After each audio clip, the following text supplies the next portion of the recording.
My aunt set me up on a blind date. At the meeting, my future in-laws Jason and Susan were very pushy, creating an atmosphere where I couldn't really say no to the marriage. I told myself that if I didn't go through with this, I might never get married, so I reluctantly agreed. But that was just the beginning of all my troubles. On the first day at my in-laws' house, they completely ignored me. At first, I thought it was just my imagination, but no matter what I asked, they wouldn't respond or even look at me. They acted like I didn't exist. I was so miserable that I told my husband I wanted a divorce, but he just stayed silent. I became thinner and more mentally exhausted every day. After 3 years of this, I finally reached my breaking point and decided to take revenge. I left the house without saying a word. My husband called me repeatedly, but I ignored every call. My name is Ann Collins, and I'm 27 years old. I work as an office clerk for a small business. I had been thinking vaguely about finding a boyfriend and getting married when this opportunity unexpectedly came my way. And one of my regular customers has a son around your age. When I mentioned you, they suggested a blind date. What do you think? My aunt runs a high-end jewelry brand, and the shop only attracts wealthy clients, so I figured that if her customer's son was interested, he must be a decent guy. What do you think? Just meeting him won't hurt, right? I wasn't particularly excited about it, but I felt like I couldn't say no for my aunt's sake. All right, I'll meet him. So the meeting was set up, and we had a dinner with both our parents. Anne, you're such a lovely girl. It's amazing that someone like you would marry our son. That's right, son. You won't find another girl like her, so make sure to impress her today. My future in-laws kept praising me, making me feel pretty good about the whole thing. But my fiancé Mike barely said a word. The only thing he asked was about my favorite food. What's your favorite food? I like those cookies from the department store.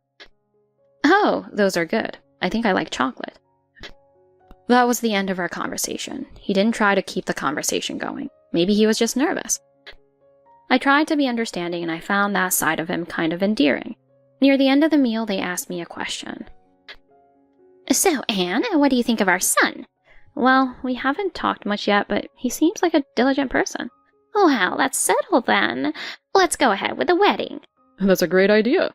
Both of you are at the right age. If you miss this chance, you might not get another. My parents and I were completely swept up by their words. I was a bit confused, but I didn't dislike Mike, so I thought maybe I should just go along with it. By the end of the evening, our marriage was practically decided, and we planned to file the paperwork the following week. On the way home, my parents asked if I was okay, but by then, it was too late to back out. I told them I was fine and that Mike seemed like a good person. Plus, I didn't want to worry them since my aunt had set this up. I tried to stay positive, thinking it was fate. The day we were supposed to file the marriage paperwork arrived quickly, and I went to my in-laws' house. Welcome, Anne. We're so happy to have you. Thank you. I'm looking forward to being part of the family. Since we hadn't bought a house yet, it was decided that I would live with my in-laws until we saved enough money. I greeted Susan and handed her a gift from my family. This is for my mother. Oh, thank you. She took the gift, opened it, and immediately her tone changed. I could tell she wasn't pleased. I started to worry that I had bought something she didn't like. Mike then showed me around the house, and we eventually moved into the living room. Welcome, Anne. Let's get the paperwork signed. After we filed the marriage papers, my in-laws suddenly turned cold. We're officially married now. I'm looking forward to our life together. Yeah, well, at least we don't have to worry about our son being single anymore. I tried to be cheerful and told them I would do my best as Mike's wife. But they acted like I wasn't even there. Mike looked shocked by their sudden change in attitude, but then Susan called him into another room. When he came back, he was as cold as they were. Did something happen? I asked, but no one would answer or even look at me. I was confused by their behavior. I spent the rest of the day in the uncomfortable living room. When it was time for dinner, Susan only set the table for 3. Jason, Mike, are we going to eat? My name wasn't even mentioned and I didn't know what to do. I ended up sitting on the floor in a corner of the living room. After everyone went to their rooms or the bathroom, I snuck out to a nearby supermarket and ate dinner at the eat-in area. Why are they treating me like this? What did I do wrong? I didn't understand anything and I cried while eating. This went on for weeks. I couldn't figure out why they were ignoring me, and it became harder and harder to stay in that house. I tried talking to them multiple times. Why are you ignoring me? Did I do something wrong? But no matter who I asked, they wouldn't respond. I thought about going back to my parents, but I didn't want to worry them since we had only been married for a month. I didn't want to be a burden. My aunt, who had introduced us, asked how I was doing once, but I lied and said everything was fine. I told myself I would stick it out for a year and then get a divorce. I tried harder to connect with my in-laws. I eavesdropped on conversations to find out what they liked and bought those things for them. On my way home from work, I bought some things from the department store. Maybe this will help them see me in a better light, but they still ignored me. The things I bought for them remained untouched. Every attempt I made to reach out was met with silence. It was exhausting, and I felt my spirit being crushed every time I tried. After a year of enduring this, I handed Mike the divorce papers. I can't do this anymore. Let's get a divorce. My hands were shaking, but I pushed the papers towards him, expecting to be ignored. But Mike took the papers and tore them up without saying a word. Then he threw them in the trash. Why? I asked, but he just walked away. I cried as I looked at the torn papers in the trash. Not only was I ignored, but now I couldn't even escape through divorce. I felt trapped, like I would have to spend my whole life in that suffocating house. What am I doing wrong? All my efforts felt meaningless, and I cried through the night. After 3 years of this miserable life, I had become numb to the pain. I no longer cried because it had become the norm. I had started waking up early and avoiding everyone just to get through the day. But one morning, I ran into Susan in the bathroom, and she glared at me and clicked her tongue. That was the final straw. I can't do this anymore, I whispered to myself in the empty bathroom. I went back to my room, packed my things, and left the house without a word. As I left, I looked back at the house and said goodbye. I had finally reached my limit and escaped. I knew I would never go back to that house. When I got home, my parents were shocked to see me with so much luggage early in the morning. I'm sorry for showing up without any warning. I feel bad for my aunt too. I broke down in tears as I explained everything. My parents cried with me and asked why I hadn't come home sooner. I didn't want to worry you or be a burden. My parents lovingly scolded me. They told me that trying to handle everything on my own was more of a burden than asking for help. Their words made me realize how much they cared, and I cried even more. Thank you. I've been holding everything in, but from now on, I'll speak up. My parents stayed with me until I calmed down. Once I was settled, they asked how I wanted to handle Mike and his parents. I didn't know what to do because I still didn't understand why they had been ignoring me. Just then, my aunt showed up. I brought you some food, Anne. Oh, it's been a while since I last saw you. When I saw my aunt, I thought maybe she knew something. Aunt Mary, I need to tell you something. I explained everything that had been happening at Mike's house. My aunt was shocked and covered her mouth in disbelief. Do you have any idea why this is happening? My aunt lowered her head as if she knew something. Please, if you know anything, tell me. I think I do. She told me everything she suspected and then apologized. I'm sorry. If I had thought things through more, this wouldn't have happened. It's not your fault, Aunt Mary. I'm just glad to know why they treated me that way.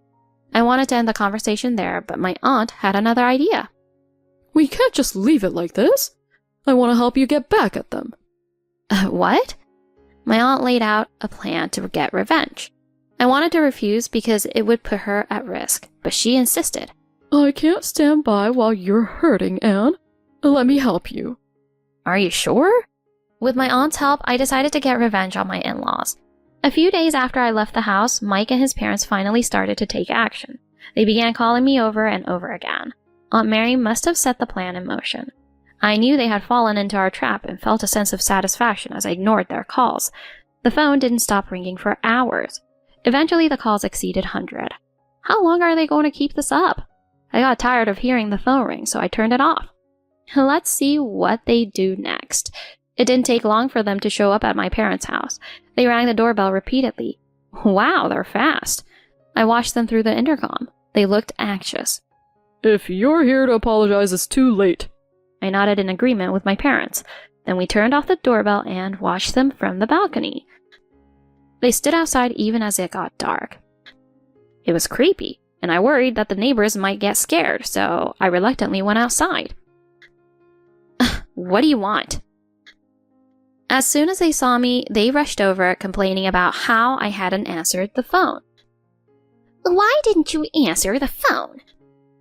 We've been waiting for hours. I regretted coming out to hear them complain. If you have nothing else to say, please leave. I tried to close the door, but Mike stopped me. Wait, that's not why we're here. That's right. Listen, we want you to come back. Why should I come back? So you can keep ignoring me? No, we didn't ignore you. Maybe you misheard us. Yeah, you're overreacting. Their excuses were pathetic, so I decided to confront them directly. Are you just trying to get back in my good graces because of the jewelry my aunt makes? Their shoulders stiffened, but Mike quickly denied it. No, that's not it. We just got worried when you left. So you're not interested in the jewelry? Well... I knew it. They were just trying to use me to get free jewelry. What did my aunt say to you? They fell silent again, confirming my suspicions. My aunt told me that if I married you, Mike, she might give you some jewelry as a gift. But now that I've left, you're worried you won't get anything, right? They all looked away, avoiding eye contact. My aunt had explained everything to me earlier. When I first mentioned the blind date, Mike's mom says something like, if Mike and Anne get married, we'll be relatives, so maybe I can get some of your jewelry for free. I was caught off guard and didn't know how to respond, so I just said we'd see what happens. Now it all makes sense. My aunt's jewelry is incredibly expensive, and Mike's mom couldn't afford it, so when the marriage was arranged, she thought it was her chance to get something for free. It also explained why my in-laws were so pushy about the marriage. They just wanted me to sign the papers so they could get what they wanted. When I didn't bring any jewelry to the house, they must have been furious. That's why they started ignoring me. After hearing my aunt's explanation, everything clicked. So you ignored me for 3 years over something so petty? They stayed silent, which was as good as an admission. Silence means you agree, right? They still didn't say anything. While I was confronting them, my aunt arrived. Anne, are you okay? My in-laws turned to look at my aunt. I came as soon as I got your mom's message. I heard you've been mistreating Anne. Is that true? No, it's a misunderstanding. When I called yesterday, you said Anne was happily eating dinner with you. Was that a lie? Susan couldn't come up with a good excuse. I'm sorry, but please don't take away the jewelry. The jewelry offer was just a trap to get you here. What? You tricked us? They looked stunned. My aunt had come up with a bold plan.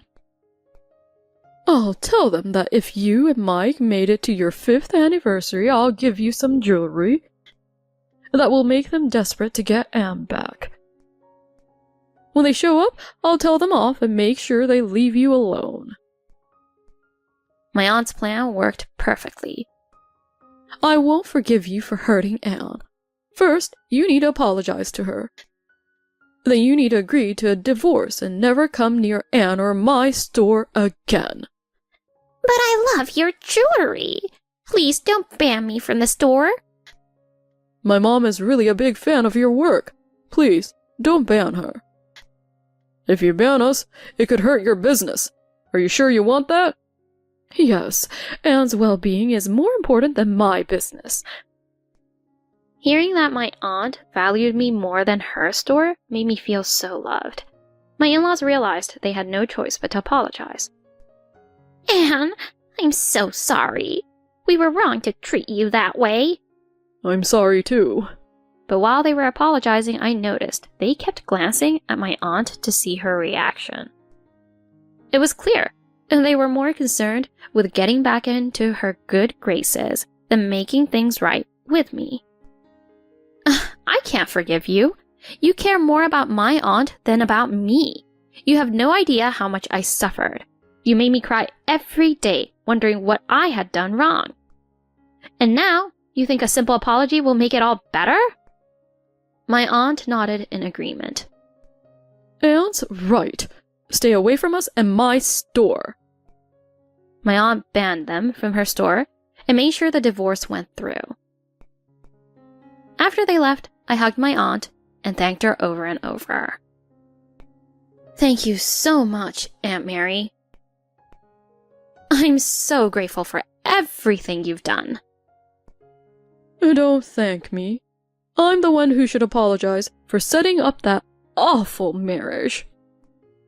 My aunt had been feeling guilty about the whole situation. But now that it was over, we both felt relieved.